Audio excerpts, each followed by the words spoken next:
Quel a été le parcours pour arriver si rapidement arbitre fédéral 4? C'est vrai que ça a été un peu rapide. Moi, j'ai été JAF pendant 2 ans, donc jeune arbitre fédéral pendant 2 ans, 2018, 2019 et 2019-2020. Et puis ensuite, dans ma dernière année JAF, j'ai été dans une poule de 12 arbitres parmi tous les JAF dernière année, parce qu'on peut pas être JAF éternellement. Et dans cette poule, on était 12, et ces 12 arbitres ont été observés 3 fois dans l'année par la fédération. L'objectif étant de trouver les meilleurs arbitres. Les meilleurs arbitres pour les faire monter directement dans la filière espoir, dans la politique de détection des arbitres prometteurs de la fédération, de trouver soit 0 arbitre, il n'y en a pas, soit d'en prendre 2 sur les 12. Et moi, j'ai été parmi ces 2-là avec Gabriel Henry qui est de la Ligue de Paris. Donc j'ai été pris, j'ai fait un match du National 2 observé par Alain Sars. Donc c'est un arbitre international qui fait partie de la DTA.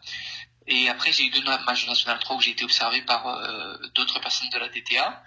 Et il s'avère qu'à la fin de l'année j'ai été choisi. Et donc je monte dans la filière accélérée en fait, de la fédération en tant qu'espoir directement à F4. Alors c'est une chance énorme que j'ai eue. Donc je me suis retrouvé fédéral 4 à 22 ans, donc actuellement. Et puis voilà, après on fait des matchs en Ligue 2, on fait des matchs en National 2. Mais c'est vrai que ça a été très rapide justement par rapport à leur politique qui est mise en place, quoi. Est-ce que tu peux me raconter voilà ta nomination et ton match sur ce week-end? Alors moi, quand j'ai vu la désignation par mail, forcément j'ai été très content. Très très content, beaucoup de satisfaction, beaucoup de plaisir, de fierté aussi, beaucoup de fierté quand voilà je me suis rendu compte que j'allais participer à un match de Ligue 2, parce que mine de rien c'est quand même un monde professionnel, c'est quand même quelque chose de très attrayant et qui attire fortement. Et quand on a 22 ans, arriver voilà et de faire partie du corps arbitral, mine de rien de ceux qui vont gérer la rencontre, c'est quand même quelque chose d'assez extraordinaire. Donc beaucoup d'appréhension, mine de rien aussi. Beaucoup d'appréhension. Et puis j'ai été très rapidement mis en confiance par le central qui est Abdelatif Karadi, par ses assesseurs, les assistants. Et voilà, donc je suis arrivé la veille à l'hôtel. Le jour même on est parti au stade, j'ai posé pas mal de questions, il y a eu beaucoup de flou qui ont trouvé aussi certaines réponses rassurantes de la part d'Abdelatif Karadi. Et puis voilà, après c'est un monde à part totalement. Si on est dans un stade professionnel, il y a des joueurs professionnels, donc énormément de plaisir. C'est vraiment la seule chose à retenir pour ma part, énormément de plaisir. Un plaisir que j'ai jamais ressenti avant. Et puis, même si on a l'impression d'être spectateur du match quand on est 4e arbitre, c'est un effet trompeur, parce que on est totalement acteur et on participe totalement à la rencontre. Donc beaucoup de concentration, beaucoup de rigueur qui a été demandée sur ce match, mais de la rigueur et de la concentration qui ont été menées avec énormément de plaisir surtout. Quel est ton prochain objectif? Mon objectif, je l'ai déjà dit dans une interview quand j'étais à JAF.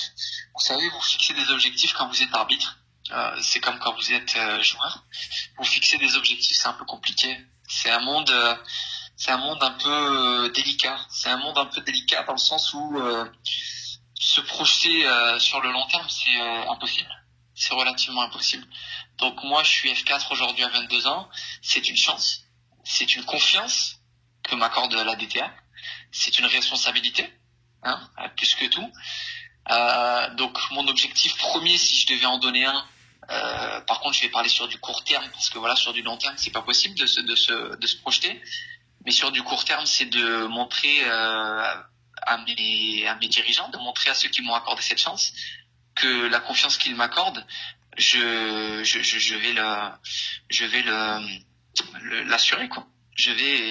Je vais montrer que voilà, dans cette année, dans cette catégorie qui m'a été affectée, je gère du mieux possible les matchs. Je gère du mieux possible les rencontres qui me sont proposées dans cette catégorie. Voilà, c'est l'objectif premier, c'est de performer en tant qu'F4 sur du National 2, sur ce championnat dans lequel je suis à partir de cette année, quoi. C'est de performer et de faire les meilleurs matchs possibles. Après, je parlais d'accession au rang supérieur, c'est, comme je vous l'ai dit, voilà, un peu trop loin. C'est quelque chose qu'il faut prendre avec beaucoup de recul et plus se concentrer sur le présent qui demande énormément de travail. Être en National 2, mine de rien, moi je m'entraîne tous les jours, j'étudie des matchs tous les jours, donc c'est quelque chose qui demande beaucoup de travail et encore plus aujourd'hui. Donc voilà, mes objectifs, si pour répondre à votre question, c'est performer dans cette catégorie-là de National 2, performer du mieux possible, travailler encore plus et puis après, si récompense il doit y avoir, ça sera un plus, ça sera une plus-value extraordinaire, mais pour l'instant, voilà, garder la tête sur les épaules, c'est le plus important, il me semble.